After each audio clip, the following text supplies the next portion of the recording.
حج ایک بنیادی رکن ہے اسلام کا، صاحب استطاعت پر زندگی میں ایک مرتبہ فرض کیا گیا ہے۔ اس کا مقصد رضا الہی کا حصول ہے، اور یہ مقصد ہر حاجی کو مستحضر ہونا چاہیے۔ عمومی طور پہ ہم جب حج پہ جا رہے ہوتے ہیں، چونکہ زندگی میں ایک طویل تڑپ جد و جہد کے بعد لمحے نصیب ہوتے ہیں، اور یہ ایسی عبادت ہے جس کا تعلق مال و دولت سے بھی ہے کہ صاحب استطاعت پر فرض کیا گیا ہے۔ تو جو ہی حاجی حج کے لیے تیاری کرتا ہے تو معاشرے سے داد و تحسین، محبت، پیار اور حسرت کی نظر سے دیکھا جانا، یہ ساری چیزیں اسے حاصل ہوتی ہیں۔ تو اس پر اللہ تعالیٰ کا شکر ادا کرنا چاہیے کہ اس پوری بستی سے، اس پورے محلے سے، پورے خاندان سے اللہ نے مجھے یہ سعادت نصیب کی، تو اور زیادہ جھک جانا چاہیے۔ لیکن تربیت نہ ہونے کی وجہ سے عمومی طور پہ یہیں سے ہی عجب اور خود نمائی کا جذبہ پیدا ہونے لگ جاتا ہے، جبکہ یہ چیز حج کے مقاصد کے منافی ہے۔ اور وہاں جا کر کے بھی حاجی جس طرح سے اپنے حج کو کیش کروا رہے ہوتے ہیں، سوشل میڈیا آنے کے بعد اب تو ایک ایک ادا اپنے ملنے والوں تک پہنچائی جا رہی ہوتی ہے۔ احرام جو باندھا ہے، یہ تو ایک فقیری ہے کہ سلے کپڑے بھی نہیں پہنے اور لباس اتار دیا اور 2 کپڑوں میں کفن کا نمونہ ہے، لیکن اس کی بھی سیلفی اپنے عزیزوں کو بھیجی جا رہی ہے۔ حتیٰ کہ طواف کعبہ یہ دیوانہ وار محبوب کی چوکھٹ کا طواف ہے، اور اپنے مالک کے حضور الہا و زاری کے مناظر تھے۔ یہ خوبصورت مناظر بھی سیلفیوں کی نظر ہو گئے۔ حد تو یہ ہو گئی کہ مواجہ انور کے سامنے رسول کریم کے روبرو، جہاں سانس کا شور بھی اہل نظر مناسب نہیں سمجھتے، وہاں بھی روضہ رسول کی جانب پشت کر کے سیلفی لی جا رہی ہے اور اپنے دوستوں کو بھیجی جا رہی ہے۔ یہ میں حجر اسود کو چوم رہا ہوں، یہ دیکھو میں مائے زمزم پی رہا ہوں، یہ دیکھو میں سائی کر رہا ہوں۔ میدان عرفات الہا و زاری کے مناظر، اللہ کے حضور اپنے گناہوں کی معافی کی درخواست کے لمحے تھے، لیکن ان لمحات کو بھی ہم نے اپنی نمائش کی نظر کر دیا۔ اتنا لمبا سفر کاٹا، مشقتیں، صعوبتیں راستے کی گوارا کی، خون پسینے کی کمائی صرف کی۔ زندگی میں ایک مرتبہ اللہ نے موقع نصیب کیا، یہ 6 انچ کی سکرین نے چین وہاں بھی جا کے نہ لینے دیا، اور ہماری ساری محنت جا کے وہاں ضائع ہو گئی۔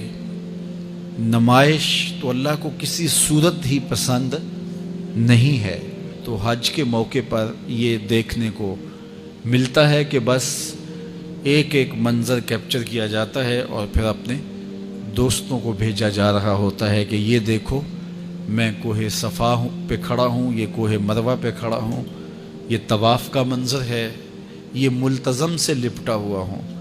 اللہ اکبر! جہاں اپنے ہوش بھی نہیں رہنے چاہیے تھے، وہاں بھی سیلفیاں لی جا رہی ہیں، اور کوئی وہاں مل جائے تو پھر اس کے ساتھ سیلفی مصیبت بن جاتی ہے۔ کوئی ادھر سے آ رہا ہے، جناب سیلفی دیجئے، کوئی ادھر سے آ رہا ہے۔ تو یہ عبادت کے لمحے ہیں، ان کو عبادت ہی رہنا چاہیے، تو ان کو اپنی خواہشات کی نظر نہیں کرنا چاہیے، اپنے پہ ہمیں رحم کرنا چاہیے، اپنے پہ رحم کھانا چاہیے۔ آداب کی رعایت کے بغیر عبادت کس طرح حسن پا سکتی ہے؟ تو ہمیں ان کی رعایت کرنی چاہیے۔ حج لغت میں قصد کو کہتے ہیں۔ اصطلاح شریعت میں مخصوص ارکان کی ادائیگی کے لیے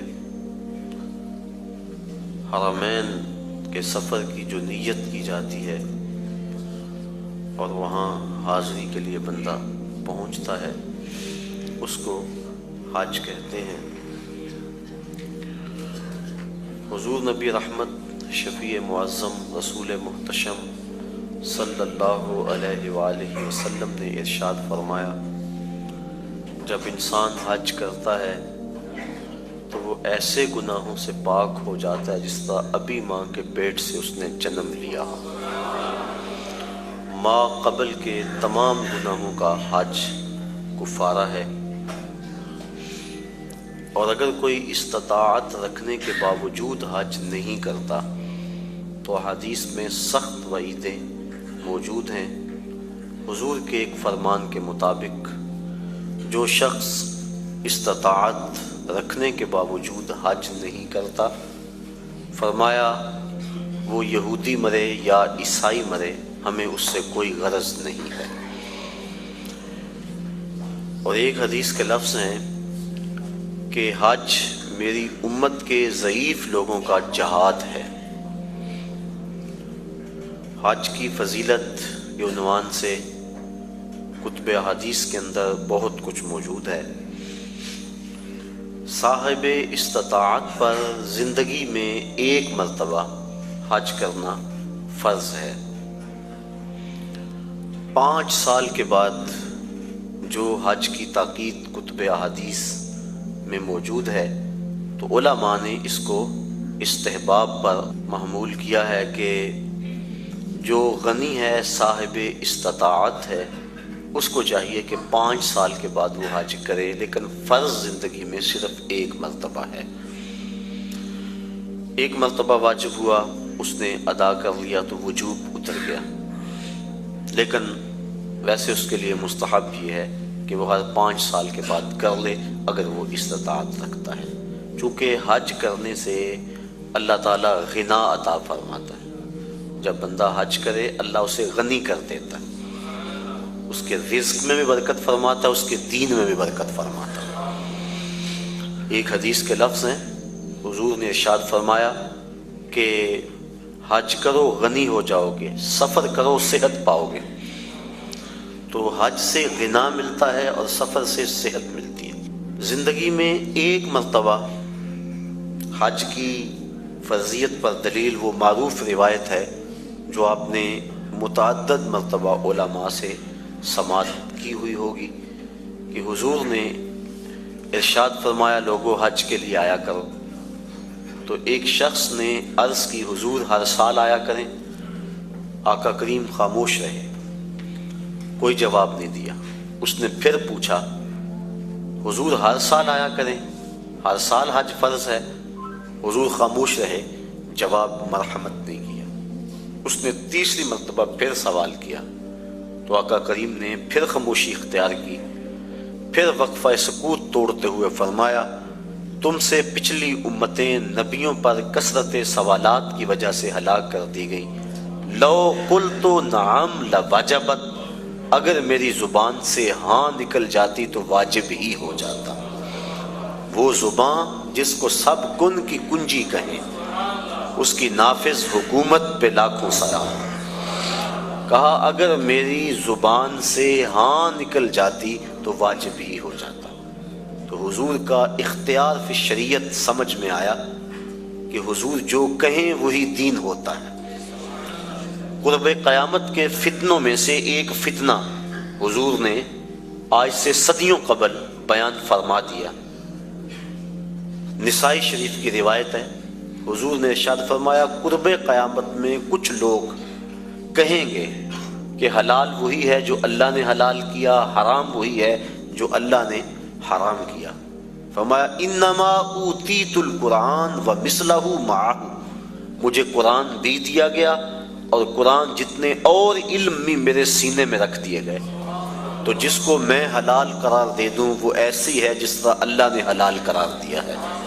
اور جس کو میں حرام قرار دے دوں وہ ایسے ہی ہے جس طرح اللہ نے حرام قرار دیا ہے۔ چونکہ مصطفیٰ اپنی مرضی سے نہیں بولتے، وما ينطق عن الهوى ان هو الا وحی یوحی، جو مالک کی مرضی ہوتی ہے وہی مصطفیٰ کی بولی ہوتی ہے، تو اس لیے جو حضور فرما دے وہی دین ہوتا ہے۔